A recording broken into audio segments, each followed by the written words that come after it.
El momento en que el abogado de mi ex me señaló y declaró: «Está en la quiebra.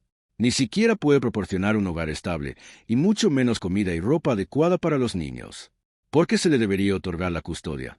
Sentí que todos los ojos en la sala del tribunal se posaban sobre mí.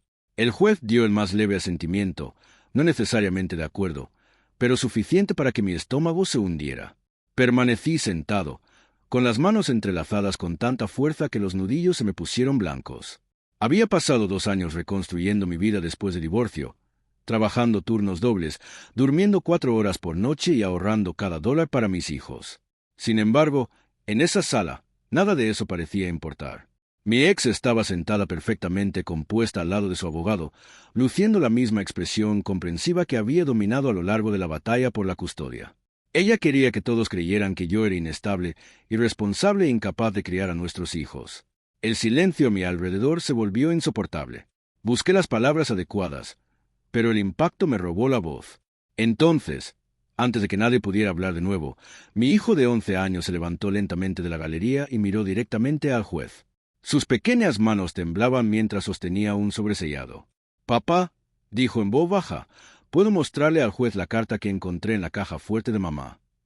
La sala del tribunal se congeló. Incluso la sonrisa confiada de mi ex desapareció antes de que el juez abriera el sobre. Mi nombre es Daniel Carter y durante la mayor parte de mi vida creí que cumplir mi palabra importaba más que ganar argumentos.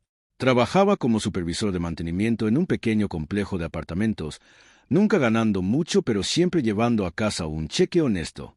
Mi ex esposa Melissa dijo una vez que mi naturaleza tranquila era la razón por la que se enamoró de mí. Años después, usó ese mismo silencio para convencer a la gente de que yo no tenía nada que valiera la pena decir. Cuando nuestro matrimonio terminó, me fui con una vieja camioneta pick-up, un dúplex alquilado y cada 2 fines de semana con nuestros 2 hijos. Melissa se quedó con la casa más grande, la mayoría de nuestros ahorros y casi toda la simpatía de los demás. Los amigos asumieron que tenía que haber una razón por la que ella me dejó. Dejé de corregirlos porque nadie parecía interesado en escuchar toda la historia. Mis hijos nunca se preocuparon por cuánto dinero ganaba.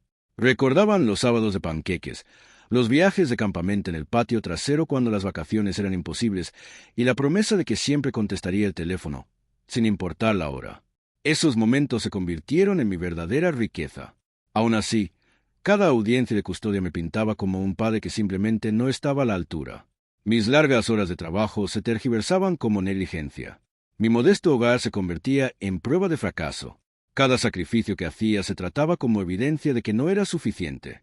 Después de un tiempo, me di cuenta de que las mentiras más peligrosas no eran las ruidosas. Eran las que se repetían con tanta frecuencia que todos dejaban de cuestionarlas. Cada intercambio de los niños se convertía en otra actuación silenciosa. Melissa miraba mi camioneta pick-up, hacía una pausa lo suficientemente larga para que los niños lo notaran y luego preguntaba: «¿Todo sigue funcionando bien?». Su tono sonaba educado, pero la pregunta nunca era sobre la camioneta. Se trataba de recordarle a todos que yo no podía permitirme nada mejor. Los eventos escolares no eran diferentes. Ella saludaba a los maestros con cálidas sonrisas antes de presentarme como su papá que trabaja todo el tiempo. Las palabras sonaban inofensivas, pero dejaban a la gente creyendo que yo había elegido el trabajo en lugar de mis hijos, en lugar de trabajar por ellos. A menudo captaba miradas comprensivas de extraños que ya habían decidido qué tipo de padre era. Incluso las conversaciones simples se convertían en trampas cuidadosamente tendidas. Si los niños mencionaban que habían disfrutado un fin de semana conmigo, Melissa sonreía levemente y preguntaba si habían comido suficiente o si la calefacción en mi dúplex finalmente estaba funcionando correctamente. Los niños respondían con honestidad, pero las preguntas mismas plantaban dudas silenciosas. Aprendí a mantener la calma porque cada reacción parecía fortalecer su historia. El silencio se convirtió en mi escudo, incluso cuando se sentía como rendición. Solo mi hijo de 11 años observaba todo de manera diferente. Más de una vez, noté que estudiaba las expresiones de su madre en lugar de sus palabras, como si percibiera una verdad que los adultos a su alrededor se negaban a ver. No me di cuenta entonces de que ya había comenzado a prestar atención a detalles que eventualmente cambiarían cada suposición en esa sala del tribunal. La audiencia se suponía que era el día en que todo finalmente se escaparía de mi control. El abogado de Melissa presentó fotografías de mi pequeño dúplex, copias de mis estados de cuenta bancarios y un presupuesto cuidadosamente seleccionado que hacía parecer imposible que yo criara a 2 niños. Nada de eso era falso, pero tampoco contaba toda la historia. Se confundía la pobreza con la negligencia, y el sacrificio se confundía con el fracaso. Miré hacia mis hijos y me di cuenta de algo que me cambió para siempre. Ellos no estaban mirando a los abogados, me estaban mirando a mí. Ese fue el momento en que decidí que dejaría de intentar superar en palabras a la gente que ya había elegido su versión de la verdad. Si los hechos iban a importar, tendrían que hablar por sí mismos. Entonces noté que mi hijo agarraba el bolsillo interior de su chaqueta. Ya no estaba asustado. Parecía seguro. Semanas antes, me había dicho en voz baja que había encontrado algo inusual mientras buscaba su pasaporte en la caja fuerte de la casa de su madre. Me negué a dejar que lo tomara. No lo involucraría en una pelea entre adultos, y le dije que lo olvidara. Pero él no lo había olvidado. Mientras el abogado de Melissa le pedía al juez que emitiera una decisión final de custodia, mi hijo se levantó lentamente. Su voz era calmada, respetuosa y firme. «Su señoría», dijo, extendiendo un sobresellado. «Creo que esto pertenece al tribunal». Por primera vez desde que comenzó la audiencia, todas las personas en la sala del tribunal dejaron de hablar. El silencio ya no se sentía como si estuviera trabajando en mi contra. Se sentía como que la verdad finalmente había llegado. La audiencia se suspendió brevemente después de que el juez aceptó el sobre para revisarlo. Mientras todos los demás susurraban teorías y suposiciones, yo me quedé exactamente donde estaba. Meses antes, me había hecho una promesa a mí mismo de que si la verdad alguna vez tenía una oportunidad, no la enterraría debajo de enojo o acusaciones. Mi abogado, un especialista en derecho familiar con casi 20 años de experiencia en custodia, había pasado semanas preparándose para cada argumento que el equipo legal de Melissa pudiera plantear.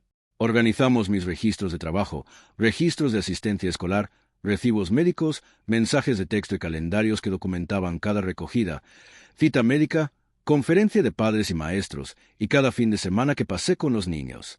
Nada de eso parecía dramático. Sin embargo, juntos formaban un registro que no podía descartarse fácilmente. También había solicitado en silencio registros financieros a través del proceso de descubrimiento. Había retiros inexplicables de cuentas que Melissa afirmaba que estaban casi vacías y documentos que no coincidían con la declaración financiera presentada ante el tribunal. Mi abogado aconsejó paciencia. Si las inconsistencias aparecían de forma natural, tendrían mucho más peso que las acusaciones emocionales jamás podrían tener. Esa era toda mi estrategia. Mantener la calma, responder solo lo que se me preguntaba y dejar que la evidencia verificada hablara en lugar del orgullo herido. Mientras el juez desdoblaba cuidadosamente la carta del sobre que mi hijo había entregado, me di cuenta de que cada decisión silenciosa que había tomado para mantenerme disciplinado, guardar registros y confiar en el proceso legal finalmente había llevado a este único momento. La verdad ya no. Dependía de quién contara la mejor historia. Dependía de lo que se pudiera probar. El juez leyó la carta una vez, luego una segunda vez, mucho más lentamente. El silencio que siguió tuvo más peso que cualquier objeción o argumento final. Sin decir una palabra, le entregó el documento al abogado de Melissa. La confianza del hombre desapareció casi al instante.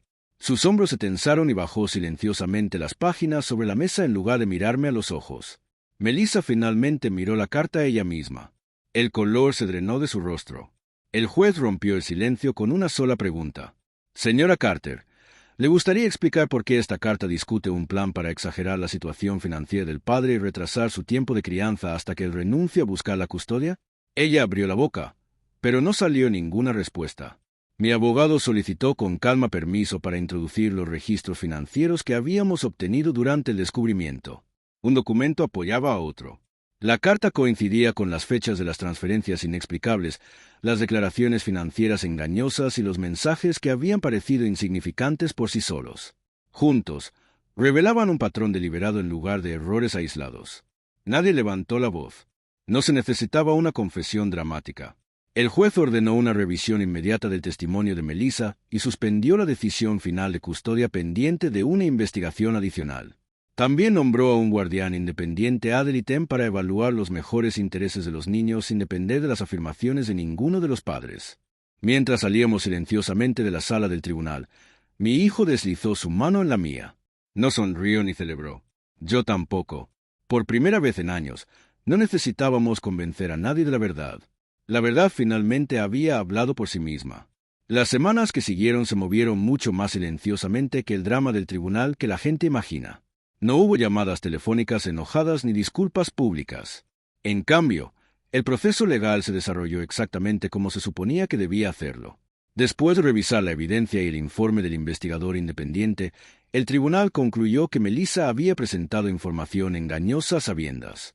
Durante los procedimientos de custodia, el juez revisó la orden de custodia, otorgándome la custodia física primaria mientras se aseguraba de que los niños pudieran mantener una relación saludable con su madre bajo límites claros. Las reacciones a nuestro alrededor fueron sutiles pero imposibles de ignorar. Maestros que una vez me habían hablado con simpatía cautelosa ahora me trataban como el padre que había aparecido consistentemente. Vecinos que en silencio habían creído los rumores comenzaron a saludarme sin dudarlo. Incluso parientes que habían evitado contestar mis llamadas admitieron que habían aceptado una versión de la historia sin hacer una sola pregunta.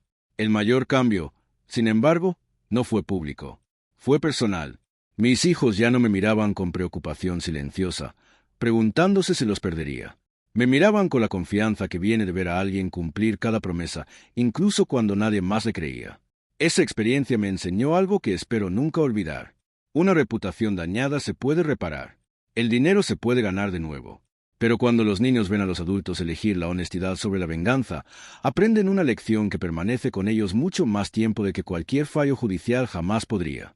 Mirando hacia atrás ahora, hoy recuerdo la sala del tribunal como el lugar donde derroté a mi ex. La recuerdo como el lugar donde finalmente dejé de intentar demostrar mi valía a personas que ya habían tomado su decisión. Esa realización me cambió mucho más de lo que la orden de custodia jamás podría. La vida volvió a un ritmo ordinario. Los niños llenaban la casa con tareas escolares esparcidas por la mesa de la cocina. Noches de películas de fin de semana y el sonido familiar de risas que habían estado ausentes durante demasiado tiempo. Trabajaba en el mismo empleo, conducía la misma camioneta pick-up envejecida y vivía en la misma casa modesta. La diferencia era que ya no veía esas cosas como evidencia de fracaso. Eran prueba de que el amor había sobrevivido a todas las dificultades que nos habían lanzado. Melissa y yo eventualmente aprendimos a comunicarnos a través de límites claros en lugar de conflictos interminables. Nuestras conversaciones se volvieron breves, respetuosas y centradas solo en los niños. El perdón no significaba olvidar lo que había sucedido. Significaba negarse a dejar que la amargura se convirtiera en otra herencia pasada a mi hijo y mi hija. A veces mi hijo pregunta si hizo lo correcto al levantarse en el tribunal ese día. Siempre le doy la misma respuesta. La carta importó, le digo, pero tu valentía importó aún más. La gente a menudo cree que la venganza es ruidosa, dramática e inolvidable. Están equivocados. La venganza más poderosa es vivir con tanta honestidad que la verdad ya no necesita que nadie la defienda. Y ver a las personas que amas crecer sabiendo que la integridad siempre durará más que el engaño.